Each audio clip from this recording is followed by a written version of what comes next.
Let me start by ruining a fantasy. If you click this video, part of you is hoping I'm about to hand you a ticker symbol, some secret Fidelity fund that the people who retired early all know about, and you don't. You type it in, you set up $100 a month, and 10 years from now you walk out of your job forever. I understand why you want that, because the alternative is uncomfortable. But I promised you clean, brutal math, and here it is. The fund you pick is almost the least important decision you will make.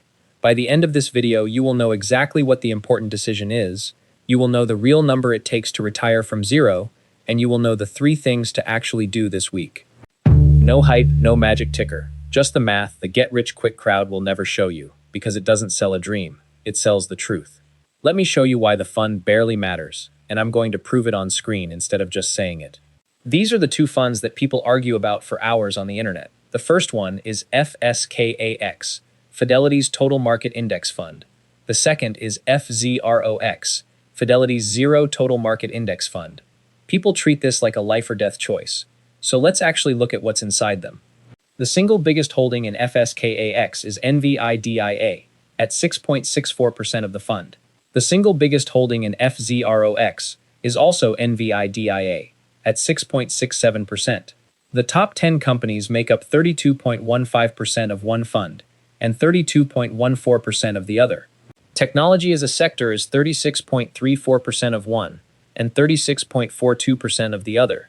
In the year 2023, one returned 26.12% and the other returned 26.21%.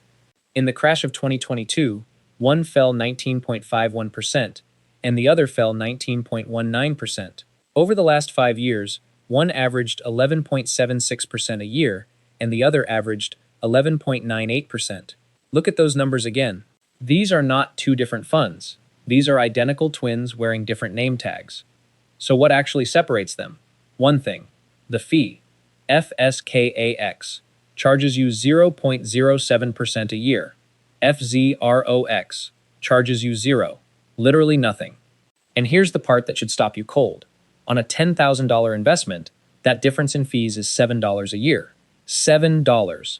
That is the entire prize you are fighting over when you spend 3 weeks reading Reddit threads trying to pick the perfect Fidelity fund. Meanwhile, the actual question, the one that decides whether you retire in 10 years or 40, is a question you've been avoiding. It's not which fund, it's how much you feed it every single month. So let me give you the reframe that changes everything, and once you see it, you can't unsee it. A Fidelity index fund is a car. It's a good car. It's a reliable, boring, well-built car that will get you where you're going. But a car with no fuel doesn't move. It doesn't matter if it's the zero-fee model or the $7 model. It doesn't matter how shiny it is. If the tank is empty, you are sitting in the driveway. Your savings rate is the fuel. The amount of money you put into that fund every month is the only thing that determines how fast you actually go. Picking the fund is a 5-minute job you do once and never think about again. Filling the tank is the real work, and it's the work everyone is trying to avoid by obsessing over the car. Now let me show you the brutal math, because this is the part I promised, and this is the part nobody else will say out loud. To retire, in the simplest honest terms, you need to build a pile of money big enough that you can live off it without running out.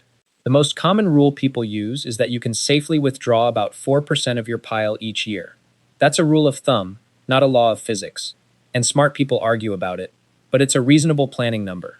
Flip that 4% around, and it means your pile needs to be about 25 times your yearly spending. If you spend $40,000 a year, you need roughly $1 million. That's the finish line. Now here's the trap in the words starting with zero.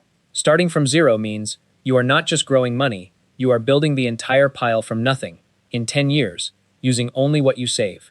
And when you run that math, the number that comes out is the number that finfluencers will never put on a thumbnail. To go from zero to retired in 10 years, you have to save roughly 66% of your income, 2/3. Let that land. If you earn $5,000 a month, that means investing about $3,300 of it and living your entire life, rent, food, everything, on the remaining $1,700. That is what 10 years from zero actually costs, not a magic fund. A savings rate most people can't imagine surviving, and this is exactly the moment most viewers close the video, because 66% feels impossible, and they'd rather go back to pretending the fund was the answer. But don't close it, because here's where it gets useful. The 10-year clock is a choice, not a requirement. So let me give you the real ladder, the sliding scale, so you can find the version of this that fits your actual life. If you want out in 10 years from zero, you need to save about 66% of your income. If 10 years is a fantasy for you, and for most people it is, then stretch it to 15 years, and the number drops to about 54%. Still brutal, still more than half your income, but suddenly it's a real number for a person with no kids and a decent job and a willingness to live small. And if you give yourself 20 years, the number comes down to about 43%. Notice what just happened. Even the 20-year, relaxed, patient version of this plan still asks you to save more than 4 out of every $10 you make. There is no version of this table where the fund matters more than the savings rate. Every single row is a savings rate row. That's the whole video in one image. The finish line moves based on how much you feed the tank, never based on which tank you bought. Now I have to be honest about one number, because if I'm not, this whole video is a lie, and the sharp people in the comments would be right to tear it apart. All of that math assumes your money grows at 5% a year after inflation. And you might be looking at those funds and thinking, wait, you just told me they returned 11 and 12% over the last 5 years, so why are you using 5? Because I am not going to promise you the last 5 years. The last 5 years were unusually good. The next 10 might look nothing like them. So I took that 11 or 12% number and I cut it roughly in half, down to a conservative 5% after inflation, because I would rather show you a plan that survives a bad decade than a fantasy that only works if the market keeps sprinting. If the future is better than 5%, wonderful, you retire early. But you build the plan on the careful number, not the exciting one. That is the difference between a plan and a wish. So now we've found the real obstacle, and it was never Fidelity. The wall between you and freedom is not a missing ticker symbol. The wall is that freedom has a price tag, and the price tag is your current lifestyle. People will happily spend 20 hours researching funds because researching is comfortable. It feels like progress. It doesn't require you to give anything up. But cutting your spending in half, that hurts. That's real. And so the mind runs away from it and hides inside spreadsheets of fund comparisons. The perfect fund is a place to hide from the savings rate. And now that you can see the hiding place for what it is, you can stop hiding. So here is exactly what to do. And it's 3 steps. And the first 2 are the easy ones on purpose. Step 1. Spend the next 10 minutes calculating your real savings rate right now. Take your monthly income, subtract everything you actually spend, and turn what's left into a percentage. That single number tells you which row of the ladder you're really on. Most people have never once calculated this, and it's the most important number in your financial life. Step 2. Open the account and pick the car, and this takes 5 minutes, and then you are done forever. If you're investing inside a tax-advantaged retirement account, an IRA, choose FZROX, the zero-fee fund, because inside an IRA, its one quirk doesn't cost you anything.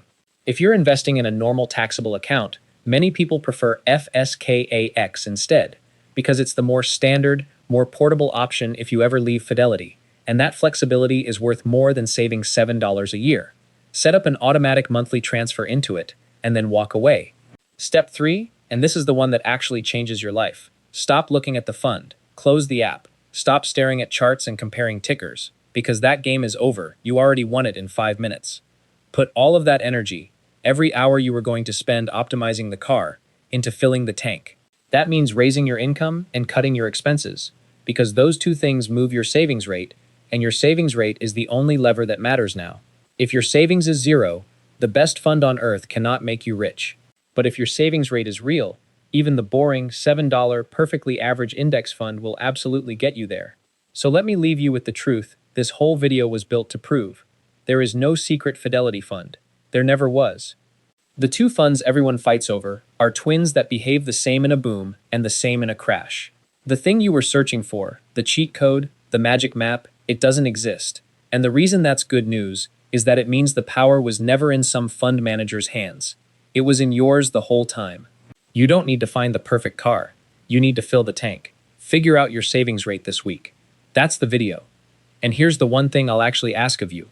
Go do step 1 right now. Calculate your real savings rate, and then drop that number in the comments. Just the percentage.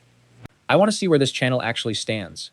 And honestly, seeing other people's real numbers is the fastest way to get honest about your own. If this reframed how you think about early retirement, hit the like button, because it tells the algorithm to show this to the next person who's stuck fighting over the wrong fund. And if you want the rest of this series, the actual step-by-step on raising that savings rate without hating your life, subscribe, because that's exactly where we're going next. Okay, quick and important note before you go. I'm not a financial advisor, and this is not financial advice. Everything here is for education. The numbers are examples based on common assumptions, and your situation is your own. Do your own research. And if you need personal guidance, talk to a licensed professional before you invest a single dollar. Take care of yourselves, and I'll see you in the next one.